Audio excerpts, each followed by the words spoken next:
tell us about the 2-0 theory and why we should care about it. So.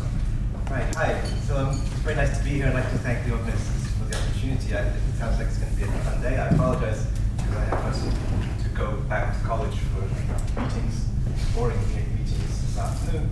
But I would much rather be here, I can assure you. So I'm a little embarrassed because this is going to be a relatively elementary talk. And there's two reasons for that. One is I wasn't entirely clear, to be honest. I'm hoping that some of you, I'm sure some of you are experts. I know one of you is an expert. And some of you are, actually I know two of you are experts. And some of you have surely seen the words before. And secondly, I thought about the two because, well, I don't know how to give a general talk about the M5 break because actually nobody knows, or sorry, 2.0 break, actually really nobody knows anything about it, frankly. So I could give you an obscure talk about what I'm doing, which I'd love to do too, but and there's interesting things. I think Joe over there might talk about some directions that he's been exploring with me in the last few years.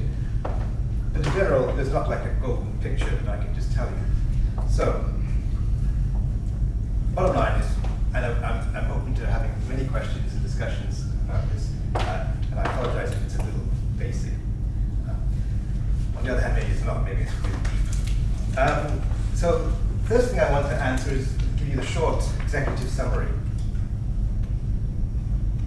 And I apologize already for my handwriting. So, what is it? Well, it's a non-Lagrangian, and I'll describe that later. 6D superconformal field theory with remarkable properties.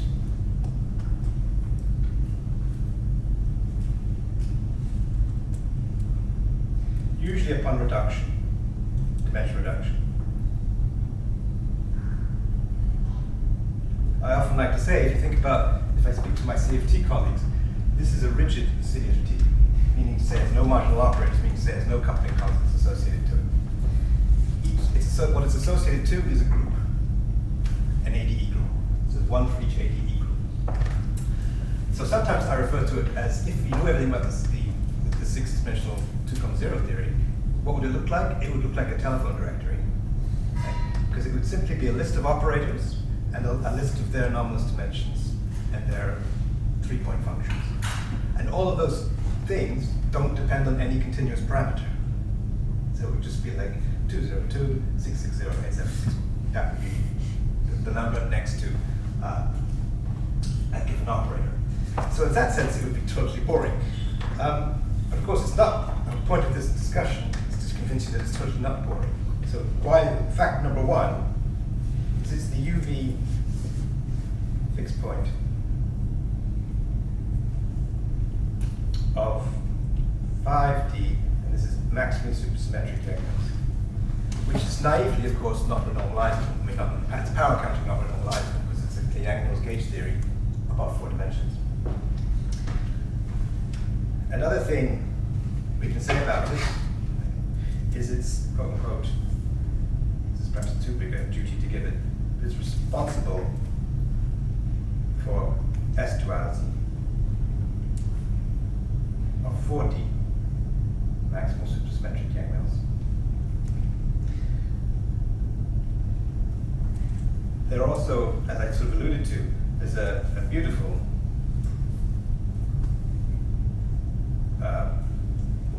plethora. I should have said plethora because I can't spell it. Of lower dimensional theories. And they're usually considered non-Lagrangian. There are two theories too. Not always.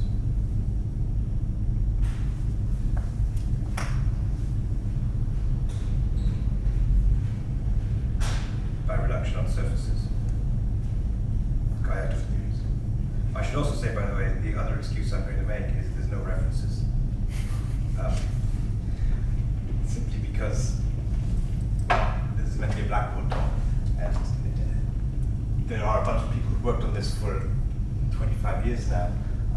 There's many references, so either you do none, or you overwhelm you with references.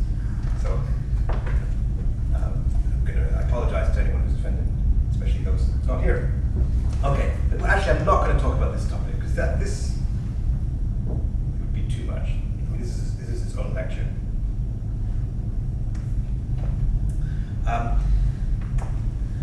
Moving forward, why should you be interested? Well, it's a challenge.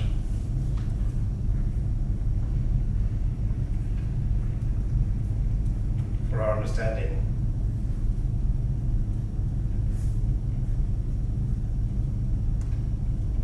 of QFT.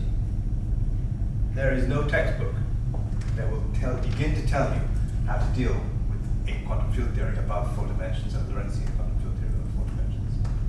It has yet to be written. So quantum field theory is very important for science, for physics, theoretical physics, experimental physics, condensed matter physics, particle physics. It's really crucial, but we can't claim to understand quantum field theory because there are quantum field theories that we simply have no approach to, no way to craft them.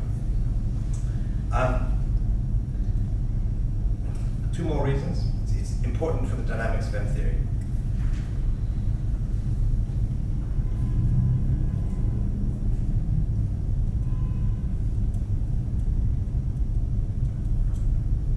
And as I will discuss, it describes M5 branes. And related to that is it's got a dual, so it's dual to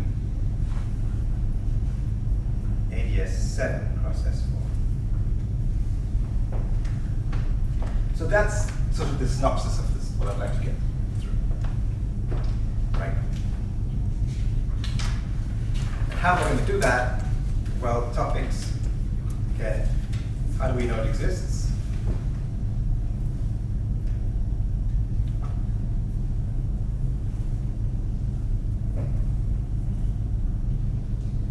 And this is a bit vague. What does it look like? And that's sort of the crux. I don't even know what this means. If I could write down Lagrangian for you, you know what theory looks like, right? Wait, sorry, do we have the policy about interrupting for questions? Yes, you do. You interrupt, yeah. Okay. Do the E theories also have this ADS7 cross S4 interpretation? No, and so I was about to say that's only true for the A series. I'm not aware of the D series. D probably models E2. Yeah, D would be E. There might be. Well, there's no large N, so whether or not you can construct it, someone in the corner, I don't know. But yeah. Okay. The last topic is why not Lagrangian. So as I said, we're all used to the fact that if I hand you a Lagrangian, you're satisfied. You say, oh, that's the theory. Of course, if you speak to a QCD person, they've had the Lagrangian for 50 years, and they still don't know what QCD is doing. So it's not like it's really the end. It gives you everything. So why not Lagrangian? That's an interesting story in itself. And if I get a chance, I'll talk about stuff that's sort of what's I've been thinking is relations to Lagrangian theories.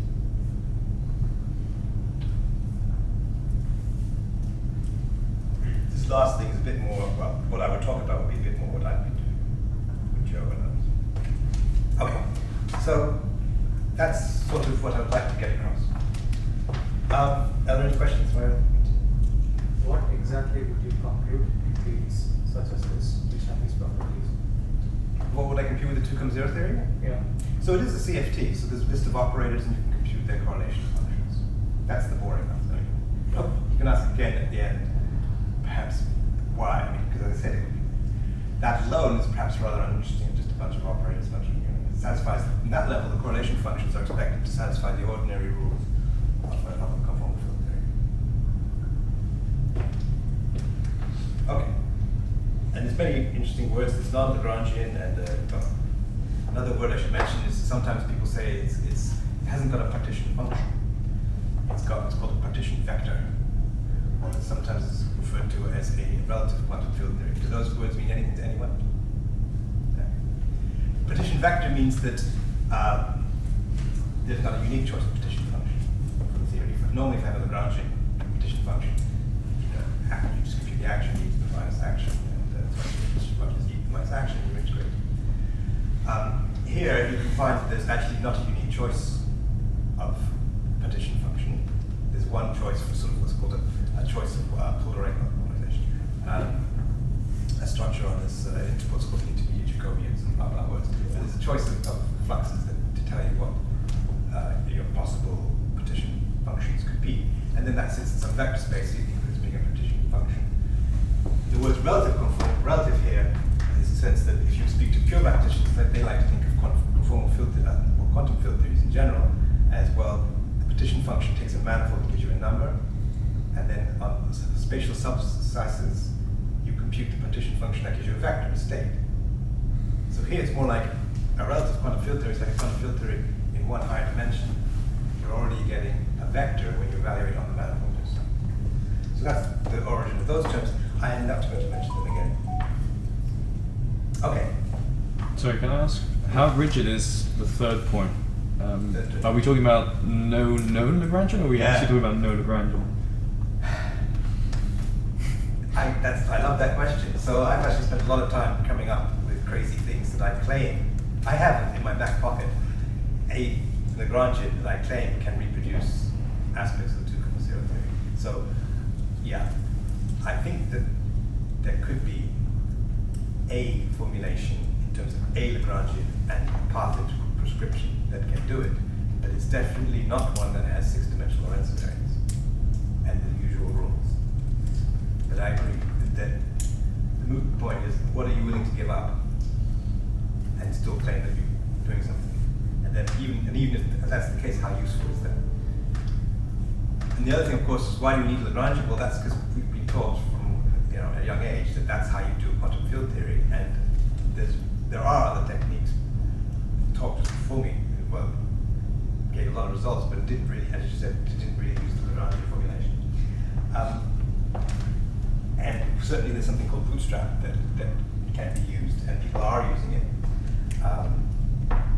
But I think it's fair to say that nothing's robust. Nothing's like, what is the prescription for computing such and such a physical observable to some order invertebrate? Well, in some convergent sense. Isn't a bootstrap robust? Well, so if I knew a list of all the operators, and I guess I put it in, and it's never clear to me that it's going to actually be able to reduce everything to all order. Is the bootstrap, can it nail all correlation functions down to arbitrary accuracy? No, there are technical limitations. And then you just find all the theories that have 62,0 symmetry, but Yeah. it won't necessarily be the one that you'll describe or that will be related to M3 or something. Yeah. So I agree that potentially, I'm not a huge bootstrap expert, but it's certainly, it's a scheme that can compute some things. Again, if it's in that sort of telephone box directory thing, like, okay, it allows you to, but you kind of like, perhaps this is more than you're allowed to ask for, but you kind of like a little more than that. So, yeah, so then one's back to, if you're not imaginative, well, try to come up with some kind of imagine, but yes, it's not going to be perfect. And it's going to have to fail at some levels, which I hope to explain later. Okay, so first of all, how did it first appear? It first appeared in a paper by Whitten, I believe. By looking at type 2B string theory on K3 and the singular limits.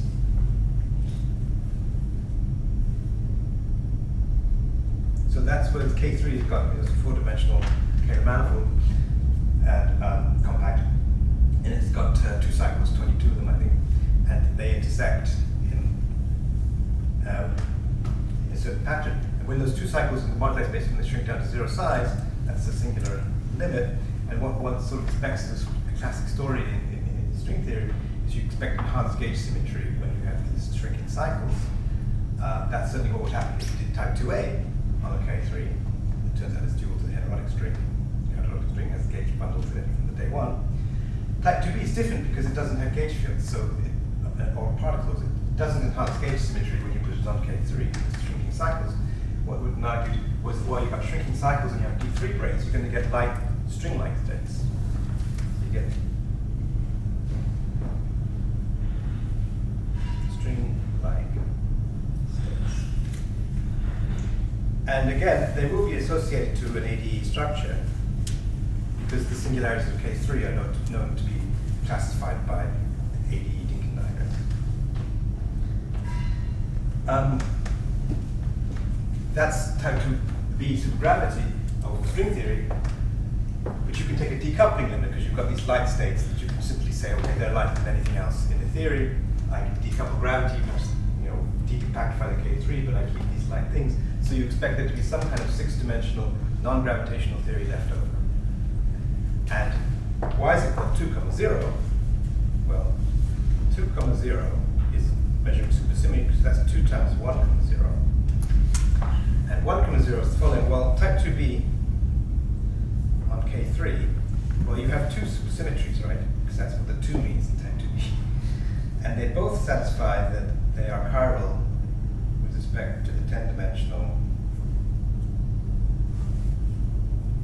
gamma matrix, analog of gamma 5.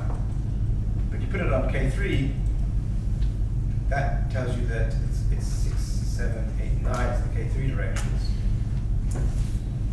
That only preserves the chiral symmetries of the K3. So what you're left with are 2 spinners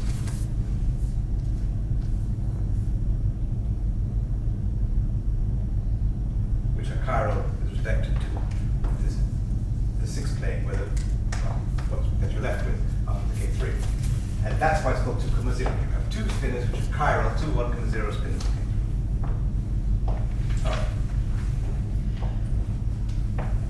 But how it's of interest for us now, perhaps more for this talk, will be M5s.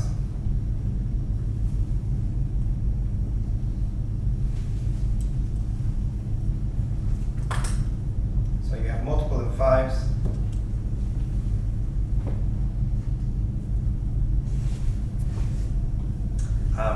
And you collapse them together, and this should give you some kind of dynamical theory for the degrees of freedom living on the M5 branes. So what do we know from this picture here? Well, it's still 2, 0. Because why? Well, here you have a spinner which is, well, in 11 dimensions,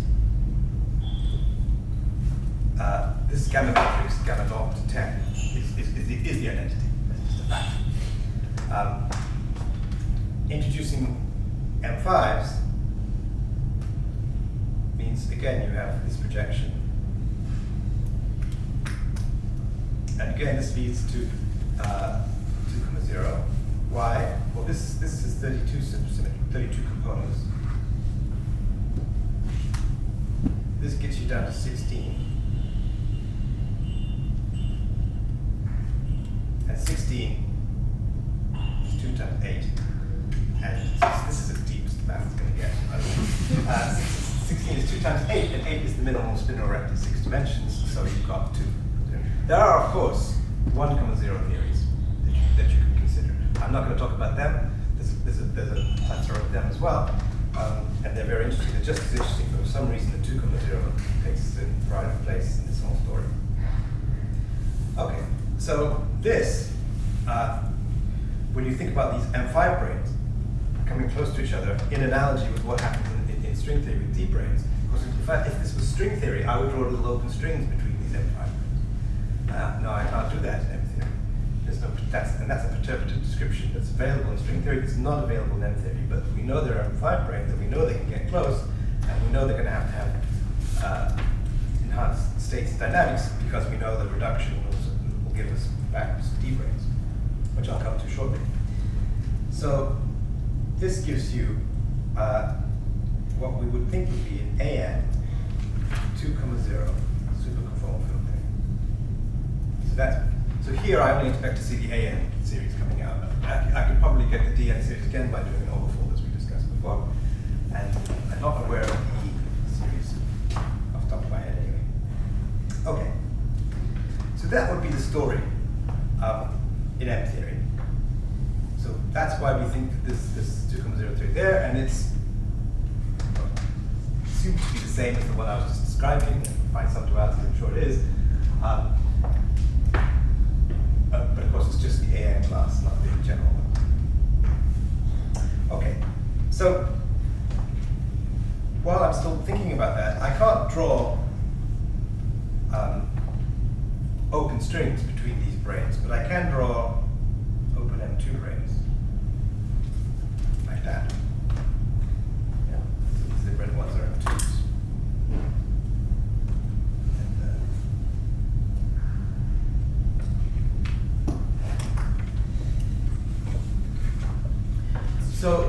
if I did this, well, what I'm going to get here in the close-up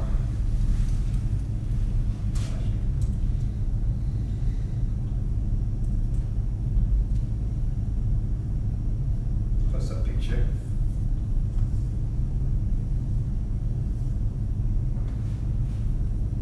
is the subject here, and that is a string. It's called a self-tool string. I'll come back to it in a second. Oh, it's got a new word these days. E string. And that's the strings that we were talking about before. So this 2.0 theory, from the M-theory perspective, has dynamical string-like objects because we know it has, well, we know, by analogy with string theory, we expect M2s can end on M5s, they will end in a line defect, and that thing will have dynamical degrees of freedom, and it will wiggle around, and let's call it a self-tool string. I'll explain why in the next transparency. This is one coming on infinitely, so it would be infinitely heavy because it carries the weight of the whole M2 brane here. But in the diagram up above, well, they're finite M2 branes, they have finite mass, or at least mass per unit length. So these strings should be some finite tension strings, but finite, but small, controlled by how far I separate out the M5 branes. Okay. So Susie tells us something.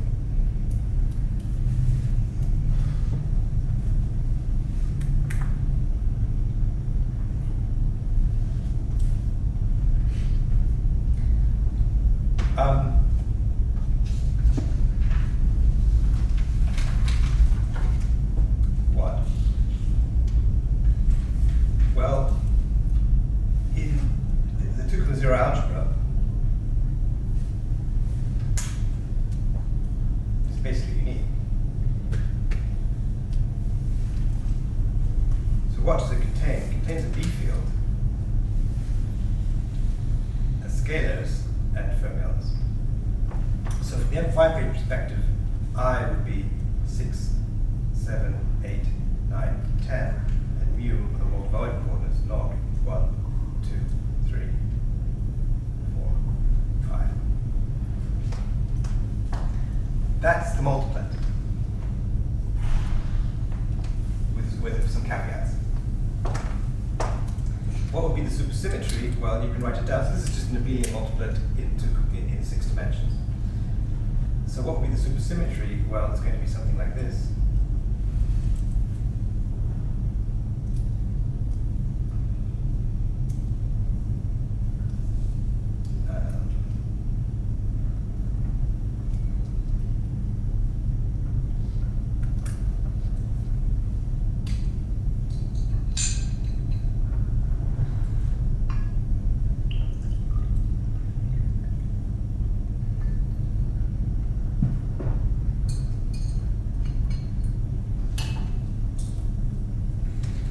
Some explanation. So what's H?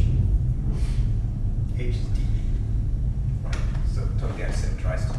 Think of B as a T2 form. The other thing to remember here is psi is chiral. And actually it's going to have the opposite chirality to epsilon. Remember we had this.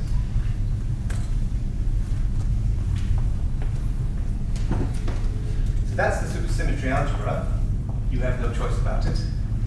From the M5 brane perspective, it makes sense because there's 5 transverse directions to an M5 brane in 11 dimensions, and those are controlled by the dynamical fluctuations in those 5 directions, 5 scalar modes, which actually have an R symmetry. They're rotated if, we're talking about complete flat space here. So there would be an SO5 R symmetry where I can rotate the scalar fields. So there's an SO5 R symmetry.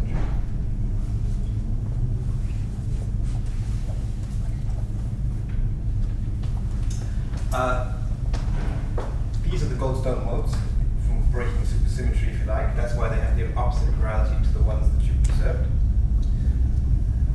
And then it's supersymmetry that tells you that you have a B. Actually, there are other ways to tell. There's a nice paper by the Swedish group which shows that you can construct from the 0 modes of 11 dimensional supergravity by just looking at the bosonic solution to supergravity. carefully looking at zero modes, you can deduce that you get a B mu nu, a tensor field's worth of zero modes. And this is the analog. If I did this for D branes, I'd write the scalar fields, fermions, and then A mu. But here you get B mu, and we're not done yet. Because the one thing, the most important thing, the big spanner in the works, if you like, is if you count the degrees of freedom here, you'd be wrong. Obviously, there's 5 degrees of freedom in the scalar fields, and the fermions will have 16 of them, but on shell that would be 8.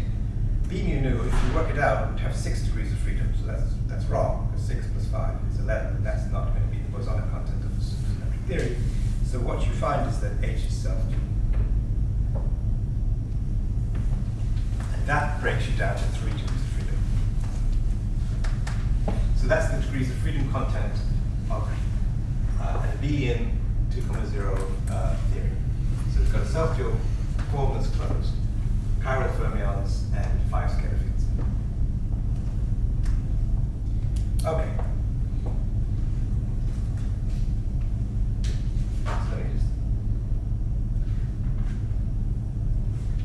So let's return to our self-dual strings then. Why are they called self-dual strings?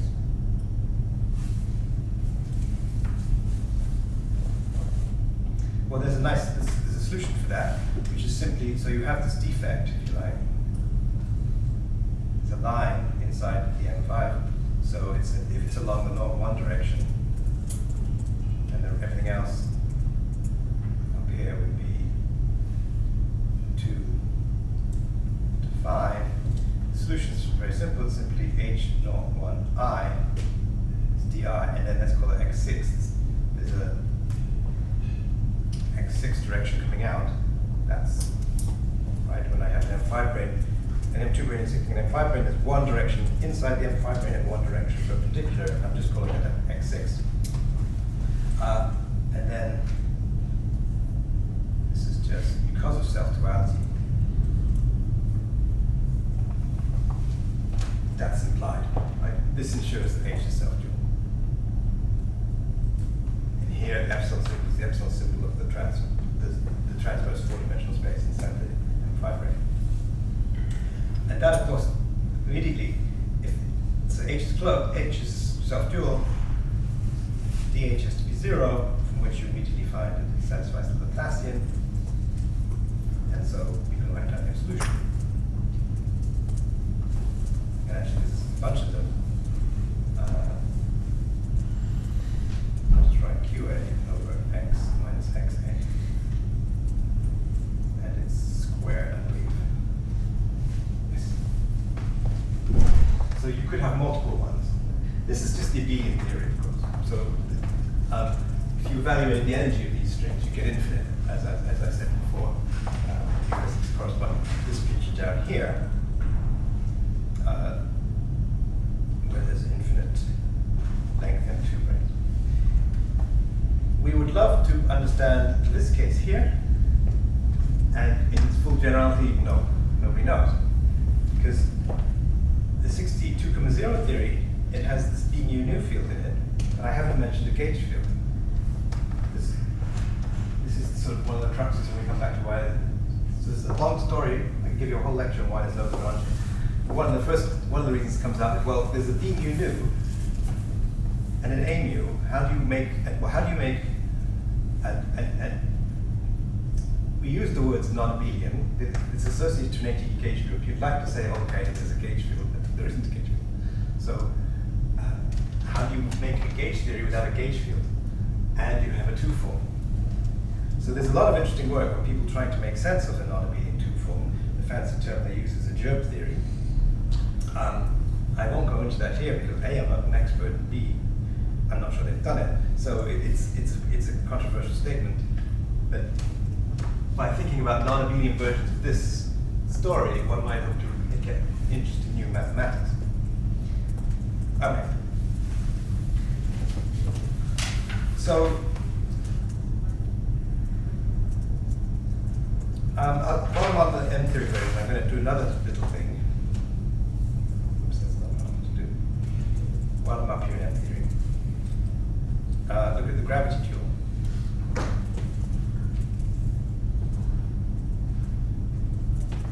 Okay. So what's the gravitational solution? Well, I want to write it for you. You might have well seen it somewhere. But this is the solution which was first discovered by a Turk named as Gherardini. This is the solution. So this, of course, is the R5 transverse space. And this is the R15 longitudinal space. There's a C field. It's useful to use the dual formulation where you have a 5-form, sorry, a 6-form field.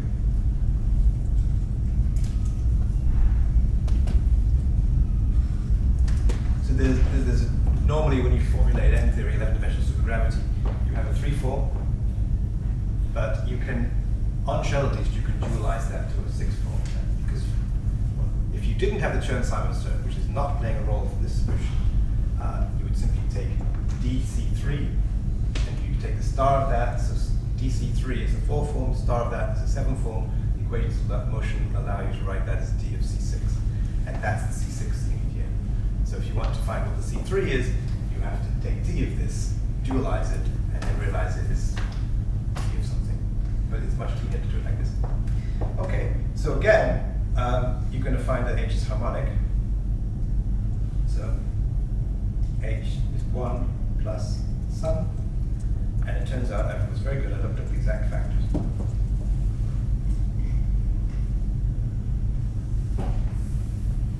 It's cubed now.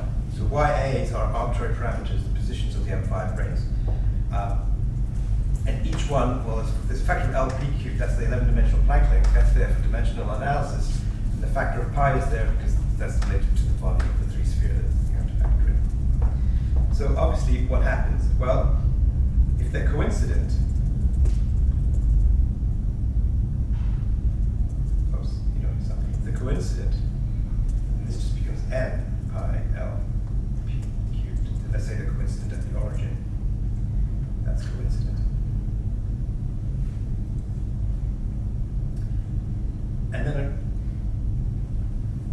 as Malsina showed, it's extraordinarily insightful to go to near horizon.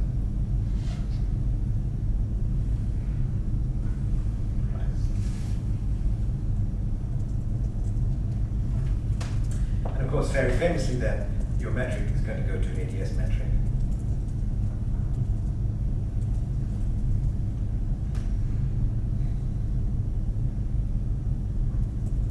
And there. Slightly better notation.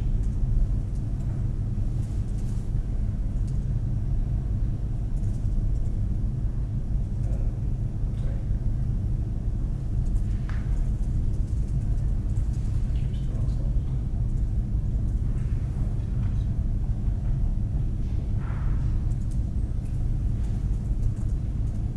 This is an ADS limit, right? Because the power of 2/3 converts the y cubed to y squared, and then you would write this as something like dy squared plus y squared d omega 4 squared. So this takes the form ADS 7 cross S4. Okay. And this is a conformal theory. I mean, this will have the symmetries of the conformal theory. This was in Malsina's original paper, for example. It's the least understood example of ADS CFT because well, this is all we know. Well, I'm exaggerating that in some cases. But we don't know a microscopic description of M theory, so we can't go beyond the supergravity limit. And we don't know what the 2.0 theory is, so we can't go anywhere in the dual field theory. So it's the worst example. There's something that you can read off, which is the entropy. So this is basically you're calculating the regularized action of this solution on shell. And again, I was really good. I copied down the exact numbers. It's 2 to the 7, which doesn't matter, over 3 to the 6, which also doesn't matter. pi cubed, not so important. Here's the magic number, n cubed, L to the fifth. You wrapped it on a surface, like you put on a torus to regulate it, so that's just the volume, and then t to the fifth. So this is the story that people get all excited about. Wow, it's got an entropy that goes like n cubed. So that is also one of the wows that people find interesting. I'm less thrilled about it myself. So my favorite quote in science is due to, I think, Crick. Could be Watson, I can't remember. And he once said, if your theory agrees with all of the facts, then your theory is wrong. Because some of the facts will be wrong. So you have to pick and choose what you think are the most interesting things and hope to God that that's the path to follow, because some things will fall by the wayside. My prediction, well, this will fall by the wayside is my prediction. So people said, oh, how can you have a gauge theory based on n squared degrees of freedom if the entropy was like n cubed? Well, it turns out you can compute this number from field theory and you can get it.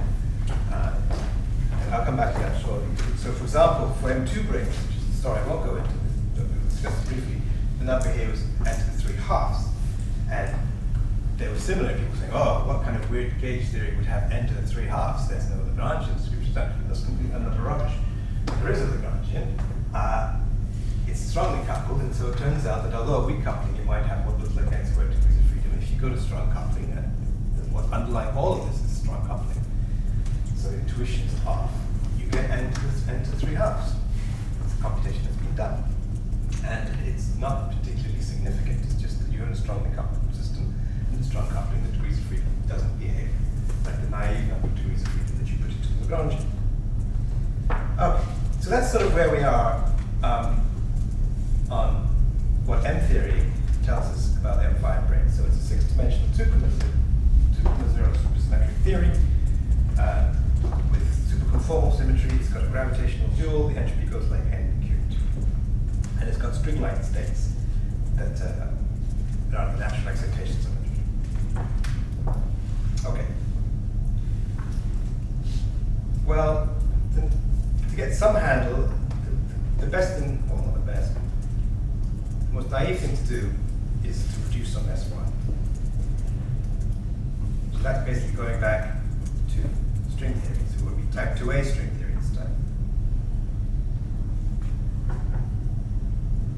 So we take our X10 and we compactify it. So that's, everyone knows that's going to give you a 2A string theory. And the M5 brain objects that we're talking about, well, if I just reduce them, if the X10 is transverse to the M5 brains, I just get some kind of 5 brain object in string theory. That's called the NS5 brain. And actually that doesn't turn out to be very educational. That's a theory too that we don't really have an understanding of, because it's basically similar to the 2,0 theory, doesn't help. What's very insightful is to wrap it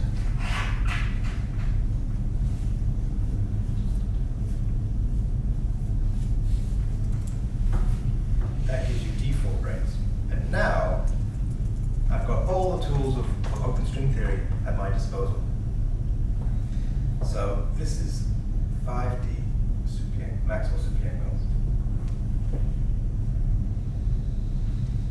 Okay, so let's have a think about this. The first point is, what's the coupling G squared Yang Mills? Well, if you compute it, I think there's a factor of 4 pi somewhere, which I will ignore. I forgot to check where it goes. But it turns out it's going to be R, scales with R. That's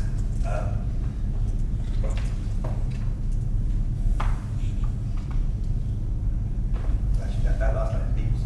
So in the M theory to 2A dictionary, you know that the string coupling is basically R over L. And you also know from various formulas for D brains that the Yang-Mills coupling is going to go like G string, which goes like R. This is an innocent equation, but it's actually deeply profound. It's really, really strange. Now, I'll come back to that later. But what you can see happening is that the M theory limit, and this part's not strange, the M theory limit is the strong coupling limit. That's standard M theory dogma. And so the claim is that in this 5D Superior-Mills theory, then, as you go to a strong coupling, it should turn itself into a 6-dimensional theory. And that's wild, because this is, the other thing to say is this has got dimensions of length, and so it's not renormalizable.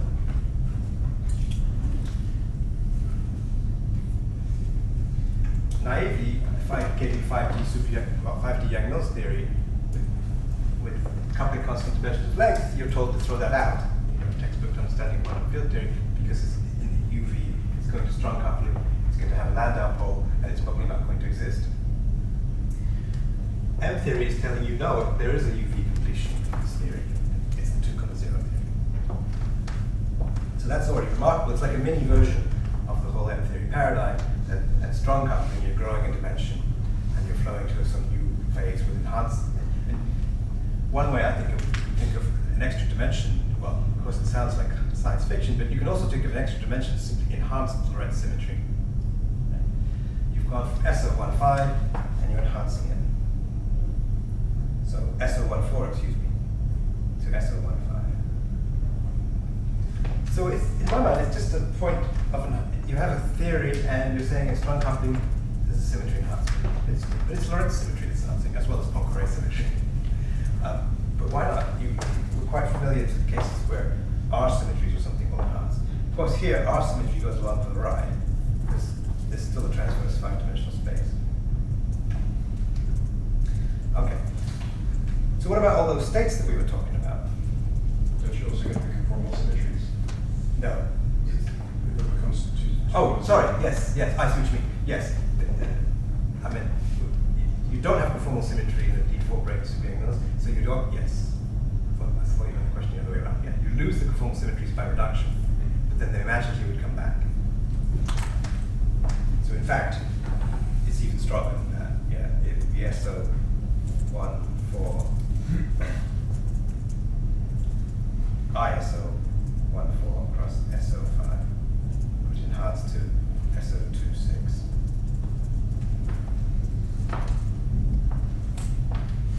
All right. So what's happening that's interesting here? Well, what about our string? Substance string.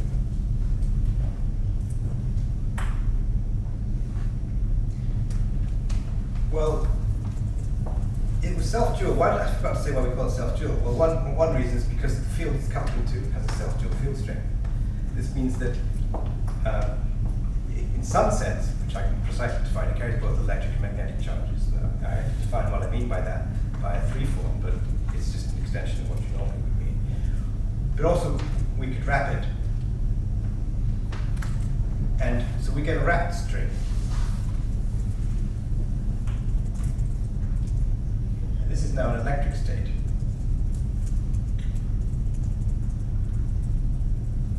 In Superior-Mills. It's basically going to be like a double boson. It just carries the electric charge. In this dictionary, I should say that you would identify F mu nu, H mu nu 5. And what you do with H mu nu lambda, where none of them is 5, well, that's just related by self-duality. I mean, he's vaguely correct. So, when you do this reduction, you're taking this lovely self-dual thing and you're splitting it up in a relatively ugly way. You're referring to this guy as your field F mu nu, it's H mu nu 5, and then because of self-duality, H mu nu lambda is not independent anymore, so just get rid of it and never talk about it again. And this gives me the ordinary degrees of freedom of the Yang-Mills gauge theory. And then I would see that the wrapped self-dual string is now a particle. This is a particle in 5 dimensions, and it's going to carry electric charge with respect to this thing. And the magnetic dual, because we're in 5 dimensions, is the string. It's the unwound string.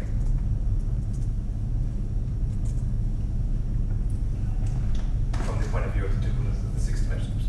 strings that weren't round around the S1 direction. But they now have magnetic charge per unit length. Okay. So that's what happens to these states. There's one interesting thing. In 5D, there is topological charge.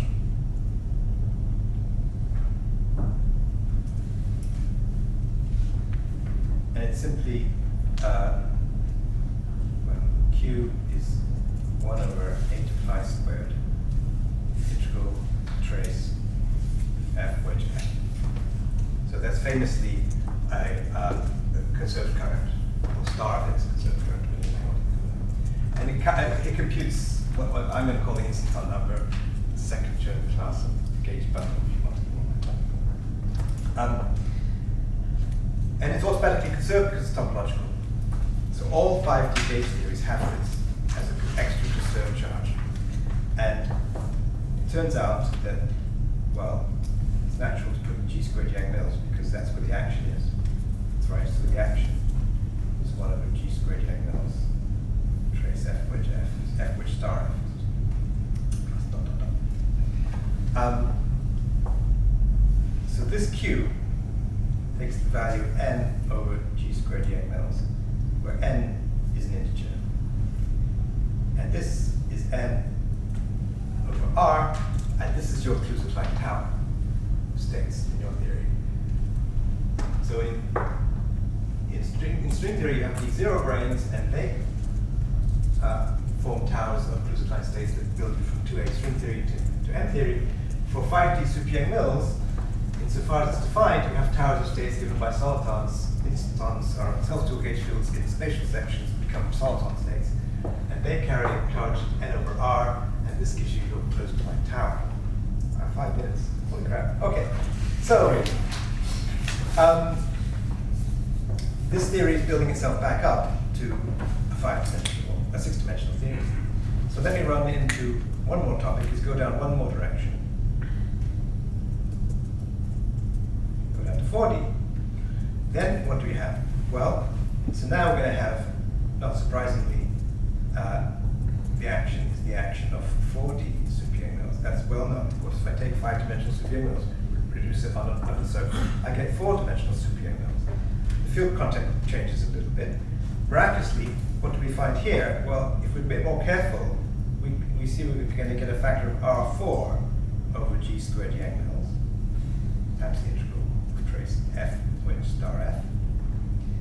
And this is R4 over R5. And we can think of this having a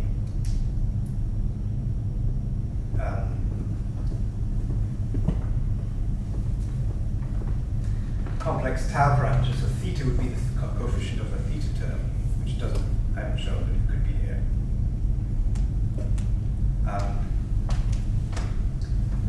And you have S duality in 4-dimensional super Yang-Mills. Highly non-trivial fact. It swaps the electric and magnetic states. Because now those strings can be wrapped on either of those circles. You wrap them one way, you get electric states, another way, you get magnetic states. So you've got a theory with both electric and magnetic states in 4 dimensions. And that has S duality, which of course is tau goes to -1 over tau, which is of course basically just R4 changing R5. And from the 6-dimensional perspective, that's totally natural. I've got a torus, I've reduced on it, and it doesn't matter what I call R4 or what I call R5. I have what's modular variance, and that allows me to swap the two. So my modular variance this way is a remnant of diffeomorphisms, large diffeomorphisms of the 6-dimensional theory. But from the 4D perspective, it's suddenly saying something truly remarkable. It's telling you there's an S duality. It's flipping the coupling constant to 1 over the coupling constant, and it's swapping electric and magnetic states. And that's why I make the claim that the 2.0 theory is responsible for S duality in 4-dimensional super Yang-Mills. Okay. And by the way, here you can also see why you only have an ADE gauge group, because S duality works by taking the gauge group to the GKO dual, Goddard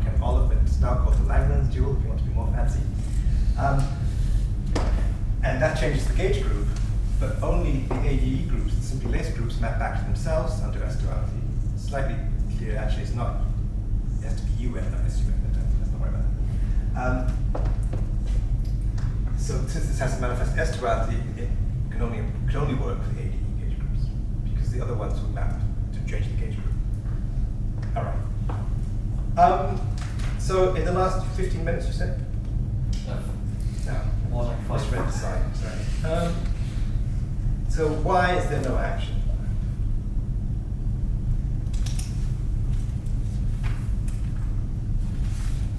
Well, one thing I've already been alluding to is this line here. So first of all, I would like to say one thing. Having an action is just too, in my opinion, it's going to be just too much transfer. If you have an action, you now have a manifest description of S duality in 40 super. That seems like a lot to me to get. Some formulated, because it's highly non-trivial fact about 40 super UMLs. And the perturbative states and non-perturbative Sultan states can be interchanged. Some systems, I do worry, that any system for which that's manifest is going to be overcounting in some way, because it would also be boring. It's a lovely theory. I have perturbative states, W bosons, and such, and I have beautiful monopoles. They're nice. If I had a theory of manifest S duality, I'd have my W boson states and my monopole states. But they can't have nice soliton states to pair up with, because you've already included them. So it's kind of an ugly theory, right? Because it's got no solitons. I mean, what kind of theory doesn't have nonlinear soliton structure? That's not very interesting. So that, to me, is intuitively why you wouldn't really even want it. But that's not to say it's not possible. One of the nicest arguments is right here on this page. If I have an action, I did it very quickly here, because I've reduced this on a circle, the factor of R4 went out in front, like that. And then I claim from the M-theory description that G squared Yang-Mills was proportional to R, and hence this is R, this is 1 over R. But to get that 1 over R is highly non-trivial. You would not get a 1 over R by integrating over an x5 direction. So this step here is actually the miracle in some sense, that you get R over R, R4 over R5, and not R4 times R5, which is what you would expect if you had an action. Of course, if I had the longer version of this talk, the 3-week version of this talk, I can tell you that I can give you examples where you can see this. So there's another nice quote by Einstein. You know, there was a paper, a book written by the Nazi German physicists discounting Einstein. It was written, signed by 100 theoretical physicists. And Einstein's response was, you know, why 100? If I was wrong, only 1 would be enough. So there's 100 arguments for why there's no action. but yet, they all have leaks. Okay, so that's one nice argument. Another one is, of course, it's just too much to ask for. Another one is simply that, what would it look like?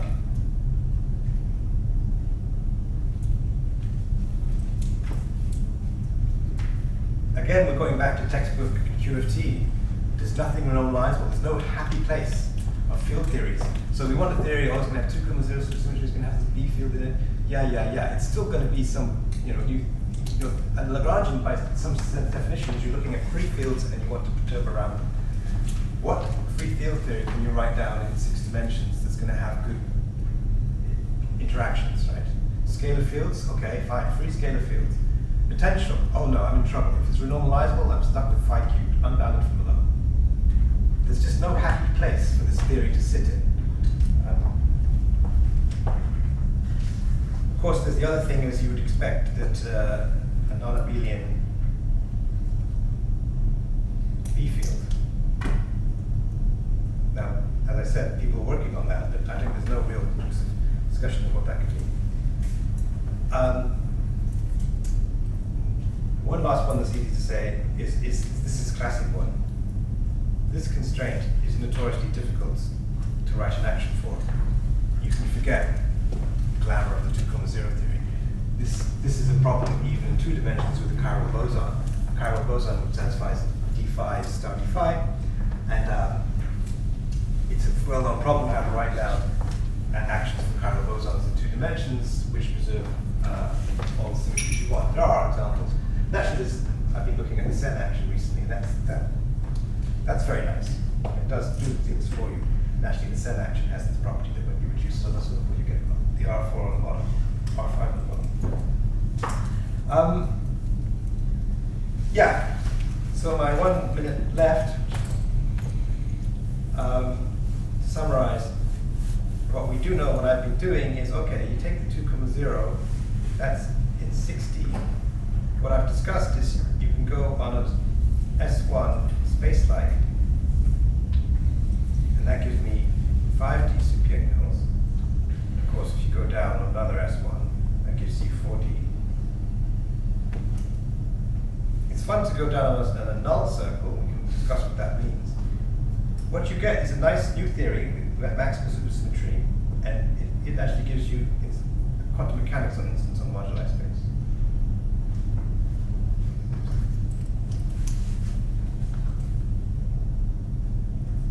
And that fits nicely with the story because we saw the instantons of the K modes. It actually goes back to an old conjecture of Kupka,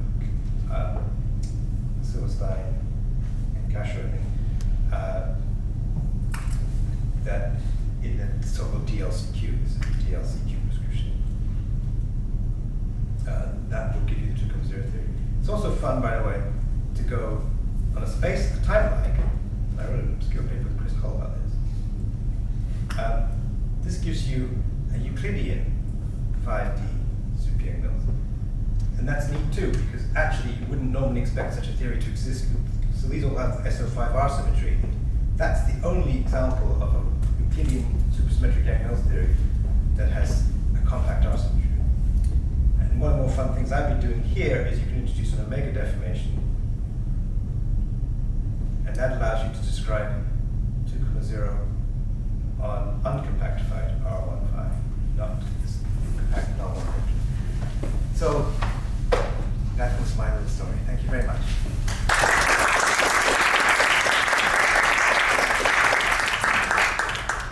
Thank you very much. Are there any questions? You want some omega information? Yeah. So the most basic level omega is this antisymmetric tensor, omega ij, and it's equal to star itself in a four-dimensional space.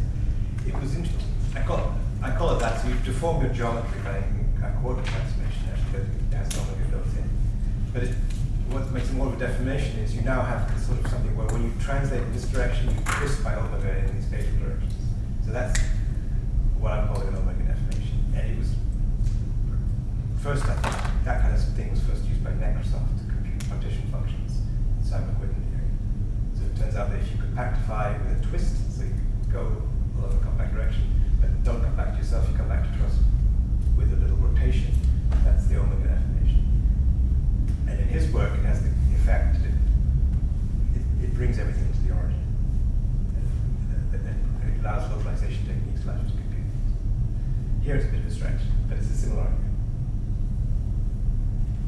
If you think of like SEPTs as these telephone books, as you were saying, is there any hope in relating, if you knew some of the telephone book of the 2-0 theory and then people know a lot more of that book for 4D super Yang-Mills, do taking all these compactifications ruin any connection you might want to discern between the two books? They do in a way, because the first thing that happens here is you break conformal invariance. So all that lovely structure, which is very powerful, goes when you do this. And the price you pay is this is naively not renormalizable too. Although I've argued that perhaps it is non-perturbatively, but okay, that might be true, it might not be true, but it's not useful. That's somewhat true. And similarly, if you go on a timeline, you will go up. The beauty of these things, well, you have to learn to love it. Okay, a null reduction, a compact null reduction is a notoriously suspicious thing to do. But you will preserve some conformal symmetry if you do this.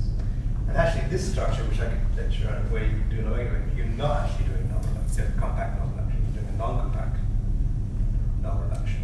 And you preserve a very interesting group, SU13, as your symmetry group. And that has some conformal structure to it. So actually, I've been looking at these theories because you have some conformal structure. So you have a state operator map still. You're in 5 dimensions. It's not Lorentzian. It's rather weird, but it's got state operator maps. And actually, it's, yeah, very interesting structure. But you've given up any kind of sense of Lorentzian. Like here you've just gone from SO15 to SO14. But from a control perspective, keeping conformal invariance is more useful. Wow.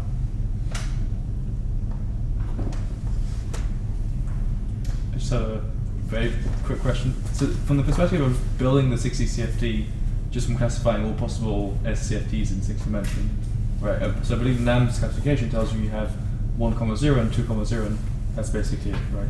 Yes. But is there any physical reasons why there's no like 1, 1? Because it's not conformally invariant. So there are 1, theories I could write down. 6-dimensional super-Yang-Mills theory exists, but you can't extend it to a super-conformal group. That's what NAM's classification was. Right. Yeah. Maybe I have an off-topic question. Like, compactifying on the timeline, are you doing some type of thermofluid theory?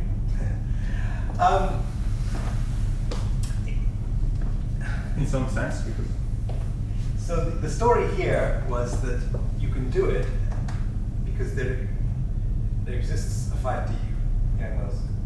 So yes, but normally you would put periodic, for thermal stuff we normally put anti-periodic boundary conditions on your fermions. And this you're putting periodic boundary conditions on your fermions. Yes. So it would be like a thermal, well, it would be more like a Witten index rather than computing the partition function. Witten index. I see. And then here the analog Vincent's number, of course, becomes energy, not momentum. It was, and by the way, the reason why this exists is neat. The way it all fits. I like the story because it's just a way to show you just the statement that this exists, what it implies. So, okay, then it must imply there's a 5D theory with SO14 times SO4, SO5 invariance. Oh, super Yang-Mills. And then here, there must be a theory with the associated Schrödinger symmetries. Yeah, I can construct it. Here, it must exist a 5-dimensional Euclidean super Yang-Mills theory. That's not trivial. That's weird, because normally you have compact R symmetry. Non-compact R symmetry. Because this has an SO5 Lorentz quotes symmetry, Euclidean symmetry, times an SO5R symmetry. What happened? Where does that come from? Well, this comes from dimensional reduction of 10-dimensional super Yang-Mills. Actually, 1 plus 9 dimensional super Yang-Mills. This comes from dimensional reduction of super Yang-Mills in 5 plus 5 dimensions. So super Yang-Mills theories exist in 10 dimensions in signatures 1, 9 and 5, 5. And it's the existence of the 5, theory in 10 dimensions that tells you this exists. And that all has to happen because this theory exists. So it's a bit more than numerology, but it does fit together. Can't they change up the signature in 10 dimensions? What do you mean it exists? Like, what exactly is the argument that goes into proving the existence of the theory? Yeah. So of course Chris Hull has got claims that there exists n-star theory, signature 2, 9. So what does it mean to exist? At this level, at the minimum level, you can write down an action with symmetries, with supersymmetry. And when you construct supersymmetric theories, it always requires some kind of cancellation of cubic terms, and that's only happening because a certain identity is true. So that's what restricts your space-time to have certain types of space. You need Majorana powers. Basically, you need Majorana powers, fermion spins. And they don't. Now, normally, of course, you want it to be 1, n dimension, but actually, you can do it in 2, 9 in 11 dimensions. This Majorana powers. So these identities vanish there too. And 5, 6.